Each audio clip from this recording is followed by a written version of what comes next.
우리 오늘 이 말씀을 통해서 B2라는 제목으로 말씀을 좀 나눠보고자 합니다. 오늘날 코인 광풍이 불어왔습니다. 코로나 시대에 이 비트코인이라는 가상화폐가 정말 폭주기관차처럼 달려갔습니다. 한때는 이 1비트코인당 우리나라 돈으로 8천만 원이 넘는 그 돈 가치까지 올라갔습니다. 눈에 보이지 않는 가상화폐가 식지 않고 계속해서 폭주하며 돈이 오르니 너도 나도 코인 시장이 뛰어들었습니다. 특히 2030 젊은 청년들이 빚을 지면서까지 투자를 했습니다. 그러면서 신조어 B2가 탄생이 되었죠. 이들은 영끌하여서 자신의 모든 것들을 다 투자하고 그것을 통하여서 자신이 이제 부자가 되는 것을 꿈꿨습니다. 그런데 마치 투자하는 모습이 마치 광기에 사로잡힌 것 같습니다. 코인 투자만 하면 내 인생이 핑크빛처럼 물들 것이라고 생각하고 그들은 앞뒤 가리지 않고 무리한 투자를 계속해 나갔습니다. 영혼까지 끌어당겨서 투자를 했죠. 정부에서는 코인 투자를 하지 말라고 권고했지만 코인 투자한 사람들은 지금 이 코인에 투자하지 않으면 바보라고 하면서 계속해서 투자를 진행했습니다. 어느새 코인 시장은 더 이상 투자가 아니라 도박이 되어버렸습니다. 비트코인의 상승세가 영원할 것 같았지만 어느 한 시점에서 점점 내려오기 시작합니다. 비트코인은 지금 어제 제가 검색을 해보니까 이제 2,900만 원대까지 하락이 되었습니다. 8천만 원이 넘었던 그 1비트코인의 그 가치가 이제는 2,900만 원까지 하락이 되었습니다.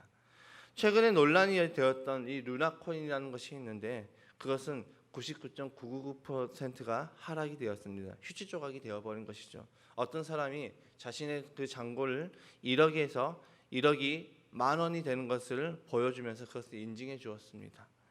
그런데도 놀라운 것은 코인 시장은 여전히 활발하게 투자가 일어나고 있다는 것입니다. 여전히 코인에 투자하는 사람들이 많이 있습니다. 왜 이렇게 빚을 지면서 투자하는 사람들이 많아졌을까요? 더 이상 코인은 투자가 아닌 도박이 되어버렸음에도 불구하고 왜 여기에 사람들이 목을 매달고 자신의 생명을 바치면서까지 그런 일들을 해나갈까요? 얼마 전에 완도에서 있었던 일가족 그 죽음도 결국은 이 무리한 투자로 인하여서 이제 빚이 지어지면서 그런 일들이 일어났다라고 이제 많은 전문가들이 이야기를 하고 있습니다. 왜 이렇게 운이 좋으면 대박이 나지만 운이 나쁘면 쪽박을 넘어서 모든 것을 다 잃어버림에도 불구하고 투자 열풍이 식지 않을까요? 돈이 많으면 내 인생이 행복할 것 같아서 무리하면서까지 투자를 하기 때문입니다. 그리고 그 투자의 디버프 현상이 지금 이 시대의 사회적 문제가 되고 있습니다. 이제 2030 청년들이 수많은 그 빚을 감당할 수가 없어서 그 부분에 대해서 계속해서 뉴스에서 나오고 있고 그 부분에 대해서 시사저격을 하고 있습니다. 많은 청년들이 정말 심지어는 수십억의 빚을 져가면서 그 투자를 함으로 인해서 지금 이제 자신의 그런 생활고에 시달리는 자들이 너무나도 많이 있습니다. 오늘 본문에서 야고보는 돈을 쫓고 돈을 자랑하는 자들에게 촌철살인의 그런 교훈을 하고 있죠. 그들에게 경고의 말을 하고 있습니다. 1절에서 부자들은 들으십시오. 여러분에게 닥쳐올 비참한 일들을 생각하라고 하고 있습니다. 그러니까 이 돈을 쫓고 돈을 자랑하는 자들, 돈의 마음을 빼앗긴 자들에게 여러분에게 닥쳐올 비참한 일들이 있다라는 것입니다.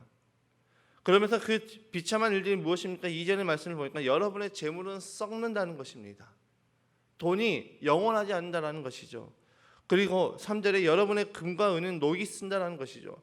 영원할 것 같았고 이것만 있으면 내 인생이 정말 핑크빛처럼 열릴 것 같았고 이것만 있으면 정말 내 인생이 이 땅에서 영원하게 기쁨의 삶을 살아갈 것 같지만 야고보 사도는 뭐라고 이야기하고 있습니까? 여러분의 재물은 썩습니다. 여러분의 금과 은은 녹이 씁니다. 영원하지 않는다는 것입니다.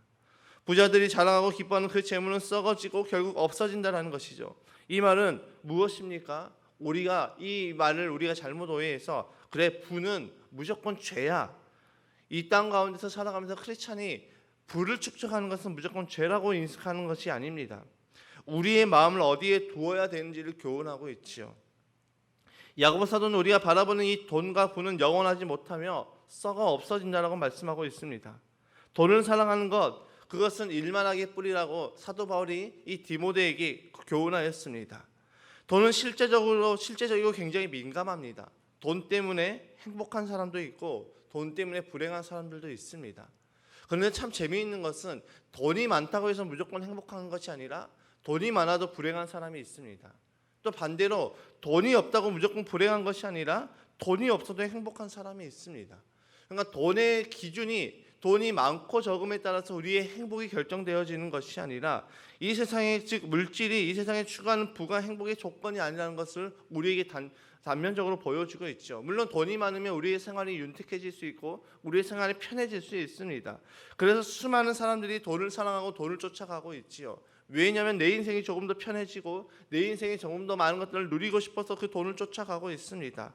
그런데 그 돈을 쫓아가다 보니까 어떤 일들이 일어나고 있습니까? 오늘날 이 시대에 나타나는 비투의 현상이 나타나고 오늘날 이 시대에 일어나는 영끌의 모습들이 나타나고 있습니다. 영혼까지 끌어모아서 자신의 모든 것을 투자하고 자신의 모든 것을 걸어버립니다. 이미 2030 청년의 시대에 자신의 빚이 정말 수억을 넘어서 수십억까지 빚을 지은 사람들이 많이 나타나고 있습니다. 그래서 오늘 야고보 사도도 뭐라고 이야기하고 있습니까? 돈을 사랑하는 부자들이여, 여러분들에게 곧 불행한 일들이 닥쳐올 것입니다. 비참한 일들이 닥쳐올 것입니다. 여러분들이 돈을 사랑함으로 말미암아 여러분들이 그 돈을 벌 때에 부정적인 방법을 취해서 벌었던 그 모든 행위를 하나님께서 심판하시겠다라고 오늘 말씀하고 있지요. 오늘 마치 이 시대에 돈 때문에 정말 모든 것을 투자하고 투자를 넘어서 투기를 넘어서 도박이 되어버리는 그런 현상과 비슷한 모습으로 나타나고 있지요. 여러분, 정당한 방법으로 부를 누리는 것, 부를 쌓고 물질을 누리는 것은 죄가 아닙니다. 내가 정직하게 정당하게 그 돈을 모으고 돈을 누리게 사는 것은 죄가 아니죠. 그러나 그릇된 열심과 그릇된 의식으로 거짓된 부를 쫓고 쌓으려고 하는 것이 잘못되었다라고 야고보 사도는 말하고 있습니다. 4절의 말씀에 보십시오, 여러분의 밭에서 곡식을 벤 일꾼들에게 주지 않고 가로챈 품삯이 소리를 지르고 있습니다. 그래서 그 일꾼들의 아우성 소리가 전능하신 주님의 귀에 들어갔습니다. 여러분, 부정한 방법으로 쌓아올린 물질은 잘못되었고 그 결과 사치와 쾌락을 누리게 된다고 말씀하고 있습니다. 여러분이 이 땅 위에서 사치와 쾌락을 누렸으며 살육의 날에 마음을 살찌게 했습니다. 심판의 날에 하나님을 향한 두려움이 없습니다. 내가 주님 앞에 섰을 때 하나님께서 어떻게 말씀하시겠다, 어떤 심판을 받겠다, 그런 두려움이 없습니다. 왜냐하면 돈의 마음이 빼앗겼기 때문이죠. 부정한 방법으로 돈을 벌어들인 이유가 무엇입니까? 이미 내 마음에 돈이 나를 장악해버렸기 때문입니다. 여러분, 우리가 정말 주님만을 사랑하고 주님만을 온전히 섬기면서 돈을 모은다, 물론 참 좋겠지요. 건강한 투자, 건강한 건강한 모습을 통해서 우리가 돈을 벌어들인 것. 그런데 점점 돈은 어떻게 하느냐? 우리의 마음을 빼앗아 간다는 것입니다. 그래서 우리는 내 마음에 무엇을 두느냐가 굉장히 중요합니다. 그러니까 왜 부정한 모습으로 그들이 돈을 모았습니까? 오늘날 왜 수많은 사람들이 빚을 져가며 영끌하면서까지 투자를 하고 있습니까? 이미 나의 주인이 돈이 되었음을 말씀하고 있죠. 나의 주인이 하나님이 아니라 돈이 되었음을 의미하고 있습니다. 그래서 예수님께서는 두 주인을 한 번에 섬길 수 없다라고 우리에게 교훈했죠. 여러분, 물질의 마음을 빼앗기고 거짓된 것에 속아 넘어가는 인생의 끝은 결국 심판이라고 오늘 본문에서 말씀하고 있습니다. 그것을 우리가 그날에 하나님의 보좌 앞에 서 있지 않아도 우리는 지금 이 세상에서 사회적인 현상을 통해서 그것을 보게 되어지고 있습니다. 간접적으로 체험하고 있죠. 돈에 눈이 멀어서 자신의 인생을 갉아먹고 파괴한 사람들이 너무나도 많이 있습니다. 비투라는 신조어가 나타나면서 영끌이라는 신조어를 만들면서까지 광기 어린 투자를 하고 있고 거기에 대한 디버프를 지금 온 청년들이 맡고 있습니다. 돈에 대한 잘못된 인식과 우리의 사랑의 대상이 하나님이 아닌 돈으로 바뀌어지면서 나타나는 현상이지요. 이 세상은 이렇게 말하고 있습니다. 정직하게 살면 부자가 될 수 없다라고 이야기하고 있습니다. 이것은 사탄의 거짓말이죠. 우리는 그 속임에 넘어가면 안 됩니다. 그리고 우리가 이 땅에서 살면서 부자가 아니라도 어떻습니까? 내 삶이 부자가 아니더라도 우리의 삶은 얼마든지 행복할 수 있다는 것입니다. 정말 부자여야지만 행복한다라면 부자들은 이 땅에서 정말 뭐 아무런 그런 불평과 불만이 없어야 되겠죠. 그런데 부자들도 불행하다는 것입니다. 어느 한 사람이 이제 사회적으로 이것을 조사를 해보니까 우리의 그 월급이 올라갈 때 어느 정도 어느 선까지 올라가면 굉장히 기쁘다는 것입니다. 한 700만 원 정도, 800만 원 정도 올라가면 굉장히 좋다라는 것입니다. 그런데 그 이상이 되면 돈에 대해서 부가 증가하든 감소하든 그렇게 별 느낌이 없다라고 이게 통계가 나왔습니다. 그러니까 돈은 어느 정도 이상이 있으면 더 이상 우리에게 기쁨이 될 수 없고 더 이상 우리에게 행복이 될 수 없다라는 것입니다. 물론 우리가 이 땅 가운데 살아가면서 뭐 집을 사고 또 차를 바꾸고 그런 기쁨이 있겠지요. 그런데 그것이 어느 정도 우리가 누리는 삶 이상이 되어 버리면 더 이상 우리에게 기쁨이 되지 않고 아무런 감정도 아무런 느낌도 없다라는 것이죠. 그래서 솔로몬이 뭐라고 우리에게 이야기하고 있습니까? 헛되고 모든 것이 다 헛되다라고 이야기를 하고 있습니다. 이 정점까지 가본 그 사람이 헛되다라는 것입니다. 박진영 씨도 이와 비슷한 고백을 했지요. 자신이 정말 부와 명예를 다 쥐어봤는데 자신의 그 공허함이 채워지지 않는다는 것입니다. 지금 이 시대에 박진영이라는 그 이름이 가지고 있는 그 가치는 굉장히 큽니다. JYP 그러면 정말 성공의 그런 모습이죠. 성공의 기준이 정말 엄청난 성공을 보여준 그 엔터테인먼트 회사입니다. 그런데 그 사람도 결국은 자신의 공허함을 고백합니다. 그래서 하나님을 찾기 시작했습니다. 여러분, 우리는 이 땅에서 우리에게 끊임없이 말하는 정직하게 살면 부자가 되지 못해, 정직하게 살면 우리는 돈을 벌지 못해, 우리는 그럼에도 불구하고 정직한 삶을 살아가야 되죠. 그렇게 우리의 마음이 돈에 가 있으면 안 됩니다. 우리의 마음이 돈에 빼앗기면 안 됩니다. 여러분, 마음에 돈이 가득한 사람들은 코인이 대박 난다 그러면 코인에 마음을 씁니다. 우리 마음에 돈이 있는 사람들은 주식이 대박이다 그러면 주식에 마음을 씁니다. 우리 마음에 돈이 있는 사람들은 부동산이 대박이다 그러면 부동산에 마음을 씁니다. 계속해서 흔들린다는 것이죠. 이것이 대박이다 그러면 이것으로 가고, 저것이 대박이다 그러면 저것으로 쫓아가고, 그러면서 자신의 인생은 점점 무너져가고 있음에도 불구하고 그것을 보지 못한다는 것이죠. 돈을 주인으로 삼으면 돈 때문에 사람을 해치고, 돈 때문에 관계가 깨지고, 돈 때문에 마음을 빼앗깁니다. 돈 때문에 인생이 무너진다는 것이죠. 우리의 마음에 무엇이 있습니까? 여러분의 마음에 무엇이 있습니까? 야고보 사도는 돈에 대해서 경고하다가 마지막 6절의 말씀에 한 사람을 소개하고 있습니다. 여러분은 의인을 정죄하고 죽였지만 그는 여러분에게 대항하지 않았습니다. 그 의인이 누구이실까요? 예수 그리스도이죠.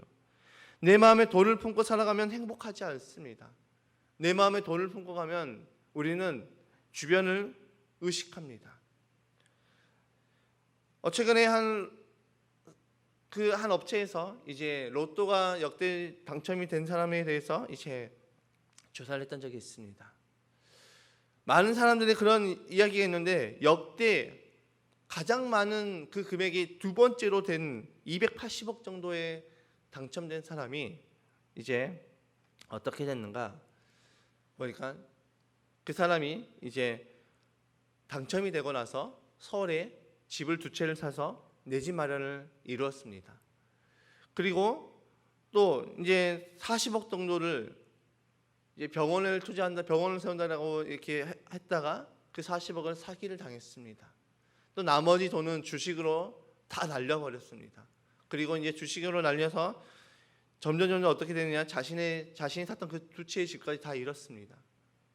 그리고 그 사람은 어떻게 됐느냐, 결국 마지막에는 사기를 치다가 철장 신세를 지게 되었습니다.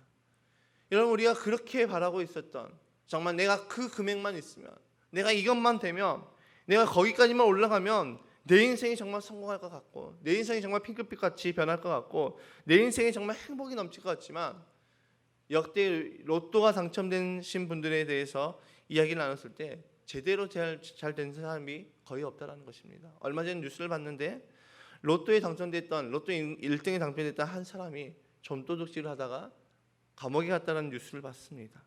너무나도 참 아이러니하지 않습니까? 돈을 벌었으면 행복해야 되는데 행복하지 않습니다. 돈을 모았으면 행복해야 되는데 행복하지 않습니다. 수많은 사람이 그 돈 때문에 정말 부정적인 방법을 선택하고 부정적으로 착취하면서까지 돈을 모아가는데 그 삶의 끝에는 행복한 것이 아니라 그 삶의 끝에는 하나님의 심판이 기다리고 있다는 것이죠. 우리가 언제 행복할까요? 우리가 내 마음에 돈을 품고 살아가면 행복하지 않습니다. 그러나 우리를 끝까지 사랑하시고 품어주시고 참아주시는 그 예수님을 마음에 품으며 살아갈 때 우리는 행복한 삶을 살아가게 되는 것입니다. 지금 이 시대에 수많은 사람들이 비투를 하고 있습니다. 빛을 지어가면서까지 투자하고 있습니다. 인생의 모든 것을 투자한다는 그 행동을 말하고 있죠. 여러분, 우리가 빚을 모아서 빚을 끌어서 영혼까지 끌어서 투자할 것은 코인 시장이 아니라 주식 시장이 아니라 부동산 시장이 아니라 예수님께 우리가 투자해야 되는 것입니다. 예수님께 내 인생을 투자하고 예수님께 내 인생을 걸고 예수님께 나의 모든 것을 걸 때 우리는 기쁨의 사람, 행복의 사람이 된다는 것입니다. 여러분, 코인에 투자하면 실패할 수 있습니다. 물론 성공하는 사람들도 있겠죠. 그런데 소수입니다. 주식 투자하면 실패하고 망하는 일들이 허다합니다. 그러나 예수님께 투자하면 우리 인생은 실패할 수가 없습니다. 우리 인생은 망할 수가 없습니다. 예수님께 투자하면 우리 인생은 별과 같이 빛나는 인생으로 바뀌어집니다. 그래서 우리는 사명의 사람, 믿음의 사람, 순종의 사람으로 변하게 되는 것입니다. 그래서 우리는 이 땅 가운데서 행복을 누리며 살아갈 수 있다는 것입니다. 오늘 우리 찬송의 고백처럼 예수의 이름은 세상의 소망이요 예수의 이름은 천국의 기쁨일세. 우리의 소망, 우리의 기쁨이 되시는 그 예수님께 나의 모든 것을 드리는 저와 여러분의 삶이 되시기를 주님의 이름으로 축복합니다. 여러분, 돈은 우리의 인생을 책임져 주지 않습니다. 여러분, 돈에 우리가 무리한 투자를 하면서 거기에 대해서 우리가 가게를 다 탕진하고 우리의 가산을 다 탕진하고 우리 인생이 다 무너졌을 때 그 누구도 우리에게 책임져 주지 않습니다. 그러나 우리가 예수님께 투자하면, 예수님께 내 삶을 맡기면 예수님은 우리의 인생을 책임져 주시고 예수님 우리의 인생의 공급자가 되어 주십니다. B2, 이것은 우리가 코인에 투자하는 것이 아니라 주식에 투자하는 것이 아니라 부동산에 투자하는 것이 아니라 우리는 B2를 통하여서 예수님께 우리의 인생을, 우리의 모든 것을 투자하는 저와 여러분의 삶을 통하여서 정말 우리가 이 땅 가운데서 기쁨을 누리고 행복한 삶을 사는 저와 여러분의 모든 삶이 되시기를 주님의 이름으로 축복합니다.